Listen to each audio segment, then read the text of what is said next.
Hello, it's Cotmill TV.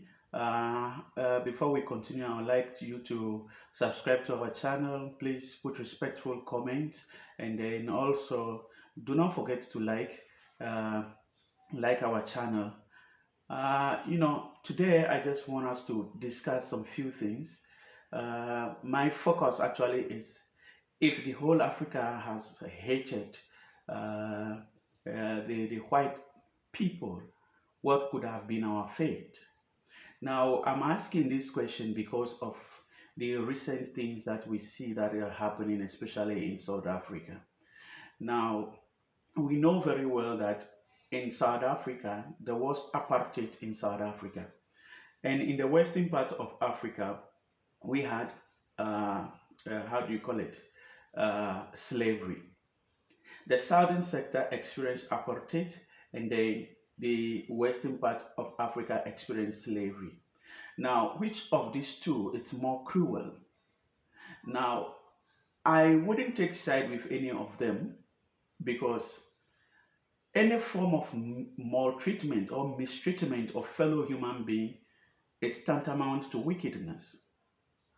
So, during slavery time, the white people came to West Africa and they bought our people. They captured some of them into slavery. Some were sold, human beings were sold in markets as if they were goods.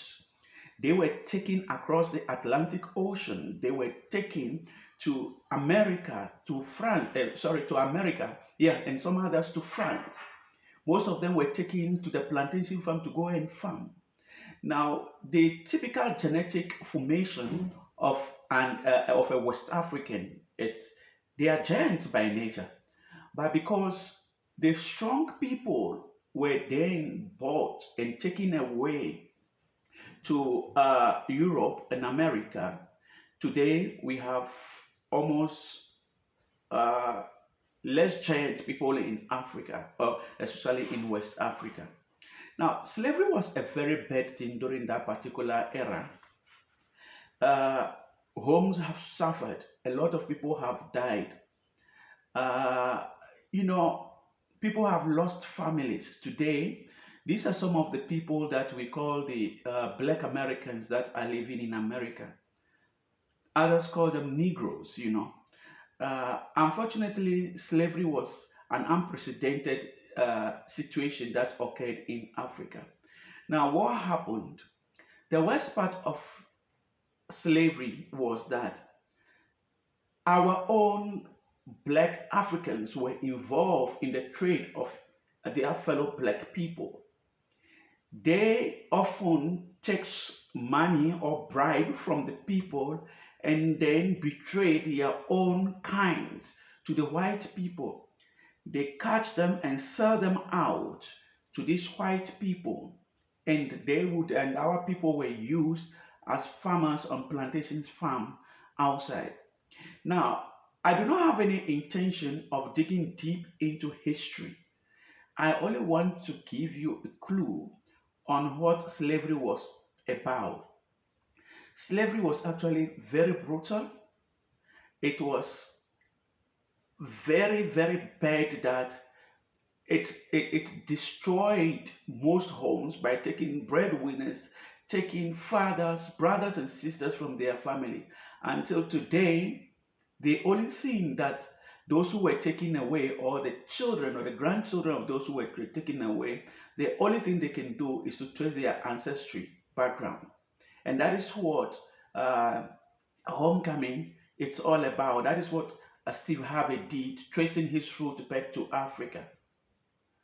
Now, I also want us to look at apartheid in South Africa. Apartheid in South Africa was slightly different compared to slavery. Slavery, people were bought, people were captured in war, people were forcefully taken out of West Africa to Europe and America. Now, if you come to look at apartheid, apartheid was a segregation between blacks and whites. It was a time where the white people dominated the African black brothers. They maltreated them. Even for them to move from one province to another, you need to use what they call the dumb pass. You know, movement was not that easy. If you are caught without any of these documents, if you are lucky, you come back home. If you are not lucky, sometimes people die because they are maltreated, they are beaten. Now, during apartheid time, most of the women were taken in as uh, people who work in most white homes. And through this domestic working, let's call it domestic workers, these women were taken in as domestic workers.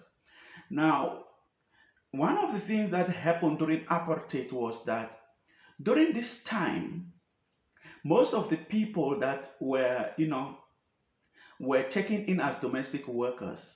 Some actually they weren't forced; they willingly went to work. Others were equally forced. Now, some ended up being raped, and these are the bad aspects of apartheid, the maltreatment part of apartheid. I do not want to dig too much into history, but I just want to put this two on the table.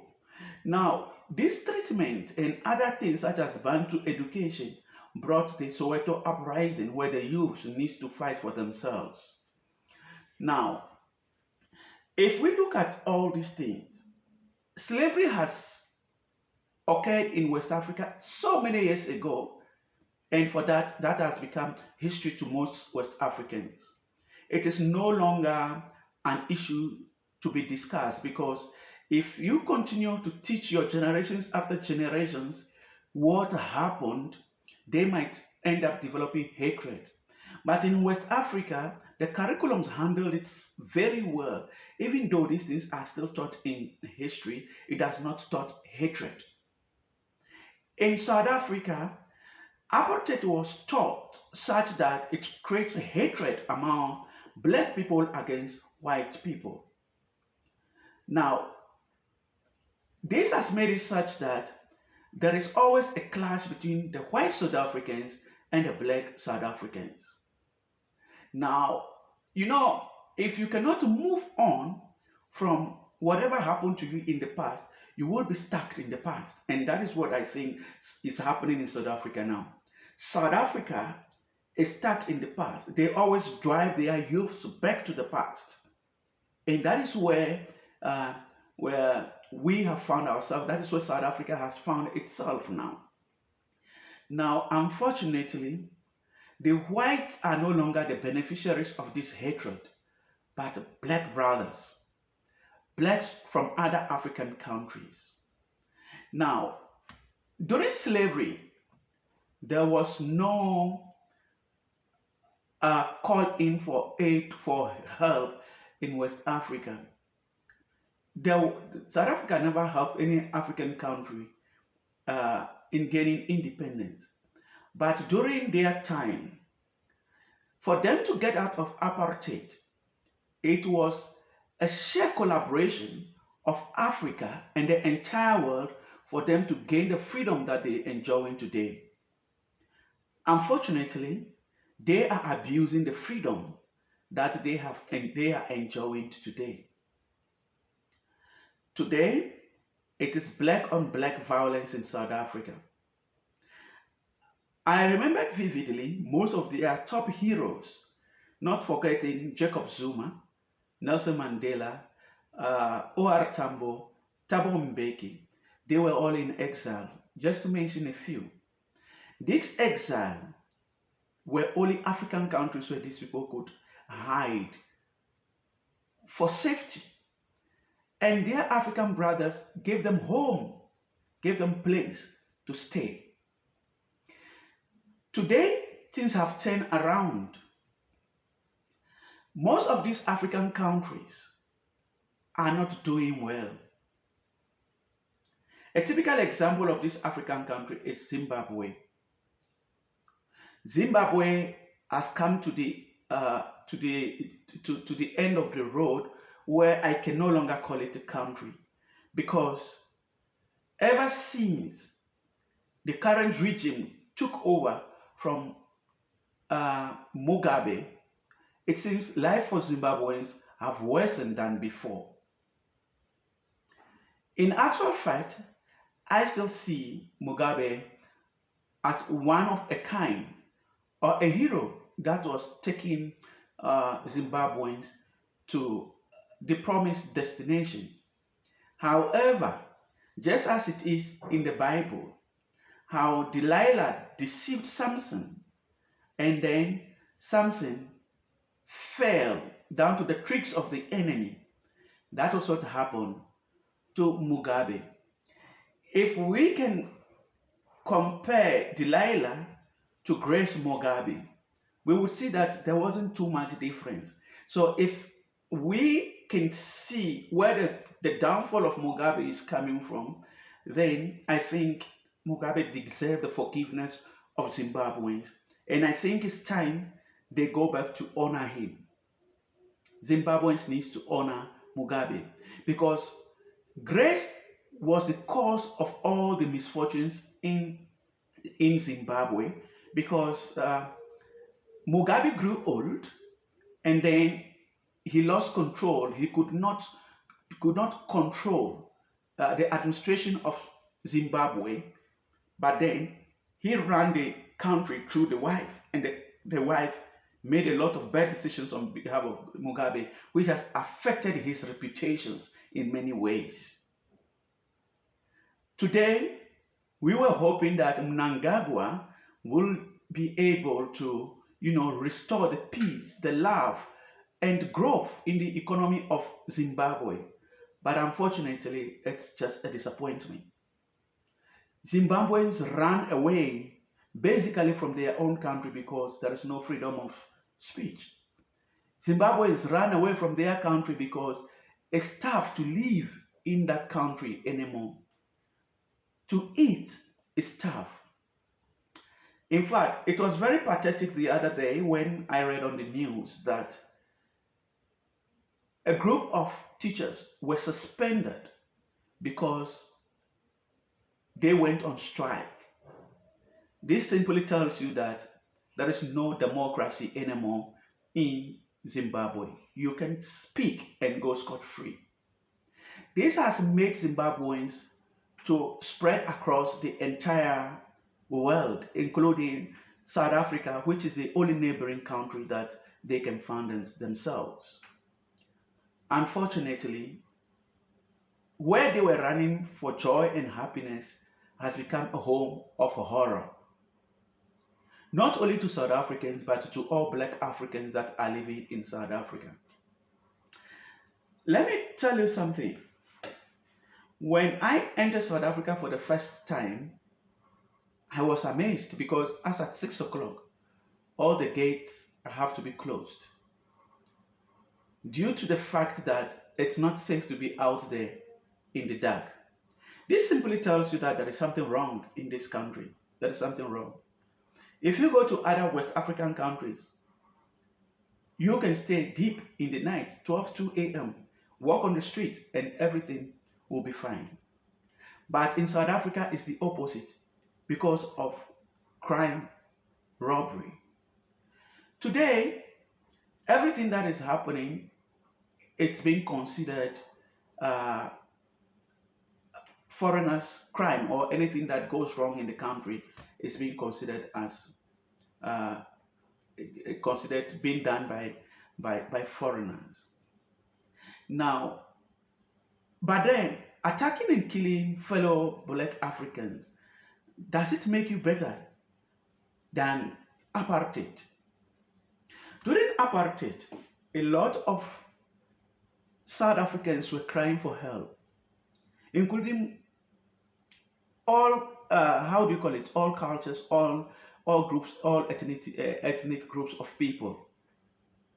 They cry for help through the songs that are being written by many, including Lucky Dube. We cry for help and we cry for justice. Then help came to these people. Now, after South Africa has gained independence, It is very pathetic to see that they're no longer interested in fighting the white people, but fighting and killing their own black brothers. In 2008, there was a xenophobic attack in this country where few people lost their lives. In 2012, there was a xenophobic attack in South Africa where many lost their lives. In 2016, if I am right, or 2017, thereabout, there was a xenophobic attack across the country. In 2019, there was a xenophobic attack across the country where many foreigners lost their lives, including some from my own country. Unfortunately, it looks as if black people had had the opportunity the white people had in the past, they would have been worse off than the white people. That is what I've seen from what is happening. Because what is different from what they are doing now compared to what happened during apartheid? South Africa is no longer a destination where you get into a country or you get into South Africa and have peace. It's not a country where people can invest anymore because investments are not safe. They destroy, they kill randomly. The most disappointing part of it is Sir Ramaphosa has always been quiet on this issue. You know, when he was appointed into office, I saw him just as much as Atta Mills of Ghana. Atta Mills was a disciplined president, God-fearing, and someone who speaks the truth. And I see that through Cyril Ramaphosa. However, it's surprising to see that Cyril Ramaphosa sits and says nothing about all that is been happening in the country, especially with the Dudula group. The Dudula group is spreading across the country, fighting, killing, destroying foreigners in all aspects and ramifications. The worst part of it too is that the poor foreigners who sell on the street, who trade on the street, are the victims of these issues. But Cyril Ramaphosa says nothing about this. Now, if Cyril says nothing, what about our own African leaders in other countries? They are not saying anything. They remain quiet whilst their people are dying. The question is, can xenophobia be stopped? Yes, it can be stopped. But because there are no efforts made by our presidents across the entire continent, this continues. I want to use this opportunity to challenge our presidents and leaders across the entire surface of Africa. If you love your people, stop xenophobia in South Africa, even if the presidents and leaders of South Africa do not care. You can do this. We have African Union or the AU.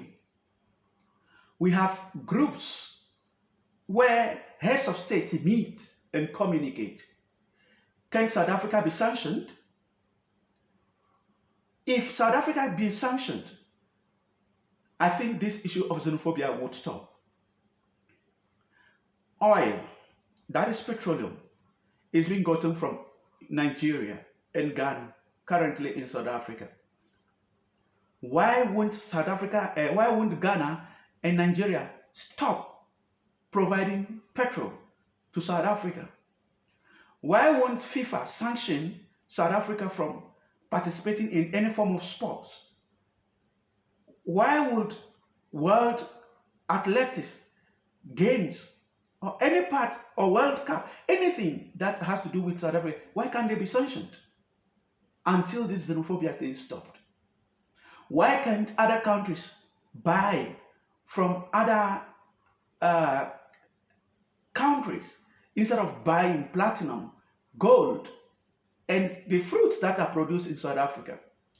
Zimbabwe is one of the countries that buys a lot of potatoes, apples, mention them, food from South Africa. That is where they generate the revenue to grow this economy. If they can stop buying from them, I think with time, they will see the importance of the African countries that buys from them. If we can sanction them from participating or taking part in anything Africa, I think xenophobia will stop. You know, in life sometimes there needs to be hard decisions. I like the idea when Patrick Lumumba is driving Africa towards United States of Africa. I like the idea when Julius Malema joins the call for United States of Africa. But when we call for United States of Africa, it's like South Africans, due to self-interest and selfishness, do not care about that. Now, they claim that foreigners are taking their jobs. That is why they have to kill them. They destroy them. But the truth remains that foreigners do not take any job in South Africa. Most foreigners create jobs instead of taking.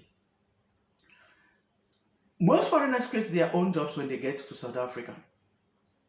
Those who even work,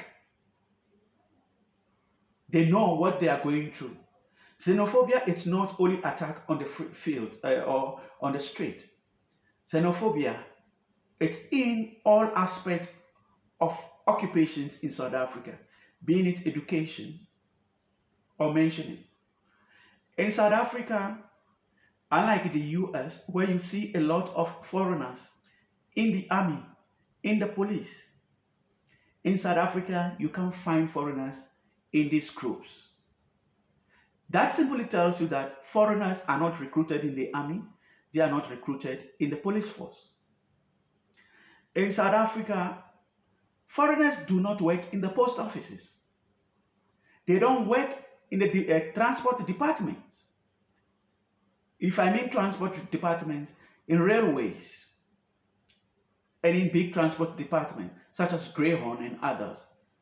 Yes, there are a lot of truck drivers in between South Africa, Zimbabwe, Malawi, and other neighboring countries. This is because there are exchange of goods and services. Therefore, truck drivers in South Africa could come from any other country because for a truck to leave South Africa to Zimbabwe, they need a permit to go in there. They need visas to go in there. So if a Zimbabwe drives a truck into South Africa and returns it back to Zimbabwe, what is wrong with this? But truck drivers are attacked and killed on daily basis in South Africa. You know, to those who are watching this video, South Africa is not a good place to come at this time. It's hot in here. People are dying. People are killed. The house foreigners bought with their own hard-earned money, they are kicked out, chased out from these homes. You know. Now, when I say South Africans, I'm referring to black South Africans. Houses that are bought by foreigners legitimately, some are losing them. Some are losing their lives. If you make an investment in South Africa, as a foreigner, you are always afraid because you wouldn't know when this business would be touched. To those who want to come into South Africa, please, this video should sound as a concern to you. I am only trying to tell my brothers and sisters who have not yet gone to South Africa and they are black South Africans, aiming and willing to go to South Africa because of the good things they've had. South Africa, during Nelson Mandela's time, is no longer the South Africa of today. It is re-apartheid against black Africans. The black Africans have taken out the cruelty of the white. They have taken up the evil that have been meted onto them by the white people during apartheid. And they are avenging this on their black brothers in South Africa. I called African presidents to stand up. Zimbabwe responded the other time when one of their own was brutally murdered, was mobbed, attacked, and tortured. But that was a mockery of a response because if Mnangagwa has created peace and growth in Zimbabwe, I'm sure that guy wouldn't have died.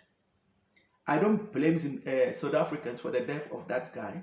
I blame Mnangagwa. I blame ZANU-PF, the leaders of Zimbabwe.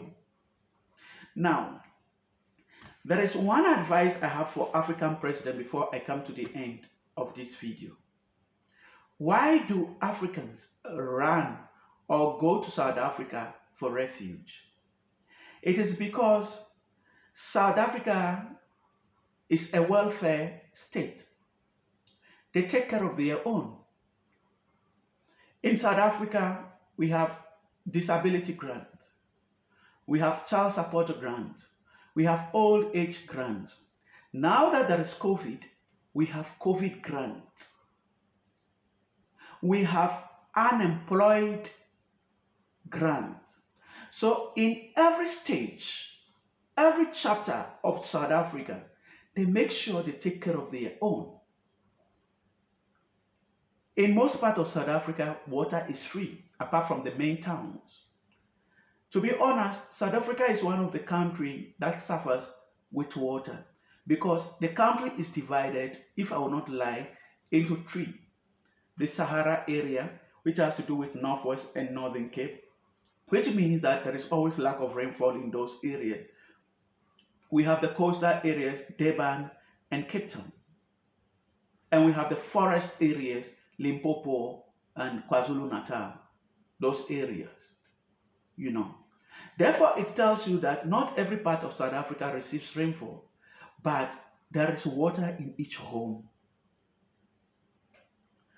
South Africa takes care of its own through welfare. But go to West Africa and see. One would even ask, what is the benefit of being a West African or coming from any country in West Africa, especially from Nigeria, from Ghana, from Togo, from Burkina Faso, from the Republic of Benin? One will ask, what is the benefit? There is nothing. School fees we struggle to pay. Food, struggle to buy. Transport, struggle to. There are rarely subsidies even for this thing. In South Africa, there are subsidies for transportation. Bread is the cheapest thing everybody can afford in South Africa because it's being subsidized. A loaf of bread is very cheap. Every home has bread on daily basis because they can easily afford it. But go to West Africa. That is why even though slavery has come to pass, we're supposed to be very angry with the white people for slavery. But what happens? Our people are leaving West Africa for Europe. The other time, there were a lot of things circulating all over social media where this other guy was killed, when they knelt on his throat and killed him. I've forgotten the name.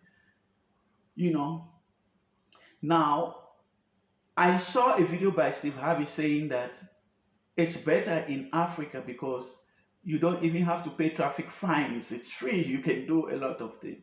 But we Africans find that it's better to be killed in Europe compared to be killed in our own land. That is why Ukraine is fighting today, but a lot of Africans are volunteering just to go to Ukraine and fight alongside because they know that being a dead black African in Europe is better than being a dead black African in South Africa. This situation is appalling. This situation is embarrassing. If a living being would feel like I am better off dead in Europe, where these same white people came to maltreat our own grandfathers, our own parents, we rush back to them with cap in hands. Now, this leaves my questions. If we had all hated the white, especially the West, are we going to get the aid we're getting from them? Are we going to be as developed as we are? Please, this video, when you watch it, let your fellow black brother who is aiming to travel to South Africa to stay out of South Africa. It is not a safe zone.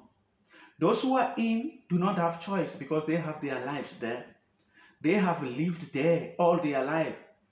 People have been in South Africa for over 40, 50 years.